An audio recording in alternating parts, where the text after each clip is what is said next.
Курултай конституциялык реформанын негизги жыйынтыктарынын бири болуп калды. Ал Казакстанда коомдук саясий өзгөрүүлөрдүн жаңы этабын ачат. Мындай пикирин Казакстандын коомдук өнүгүү институтунун эксперт-консультанты Дидар Тебаев билдирди. Жаңы ченемдер жарандардын күнүмдүк жашоосу менен да түздөн-түз байланыштуу. Конституция нике түшүнүгүн тактайт. Ал эми жеке маалыматтар биринчи жолу негизги мыйзам деңгээлинде заманбап санариптик технологияларды эске алуу менен өзүнчө коргоого алынды.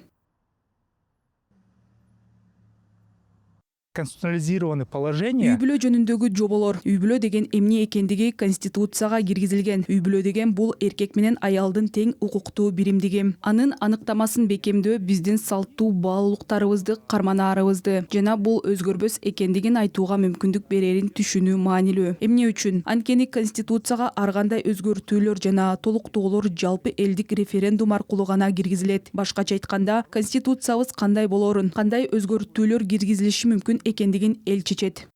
Дагы бир жаңы конституциялык кепилдиктер блогу бүгүнкү күндө ар бир адамдын күнүмдүк турмушуна айланган санариптик чөйрөгө байланыштуу. Жеке идентификациялык номер, биометрия, банк операциялары жана электрондук документтер кадимки куралдарга айланды. Ошондуктан сөз санариптик кызматтардын ыңгайлуулугу жөнүндө гана эмес, ошондой эле адамды жана анын жеке маалыматтарын конституция деңгээлинде коргоо жөнүндө болуп жатат.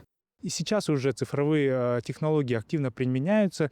Азыр санариптик технологиялар, анын ичинде алдамчылар тарабынан да активдүү колдонулуп жатат. Ал эми биздин жеке маалыматтарыбызды коргоо үчүн конституциялык укуктук негиз талап кылынган. Өзүңүздөргө белгилүү болгондой, Казакстан жасалма интеллект жөнүндө мыйзамды, санариптик кодексти кабыл алган алгачкы өлкөлөрдүн катарында. Анда негизги жоболор, анын ичинде биздин жеке маалыматтарыбызды коргоо бекитилген. Санариптик дүйнө бул эртеңки күн эмес, бул бүгүнкү күн. Жана биз маалыматтарыбыз корголушу керектигин түшүнөбүз. Бул биринчи кезекте Конституция тарабынан корголот.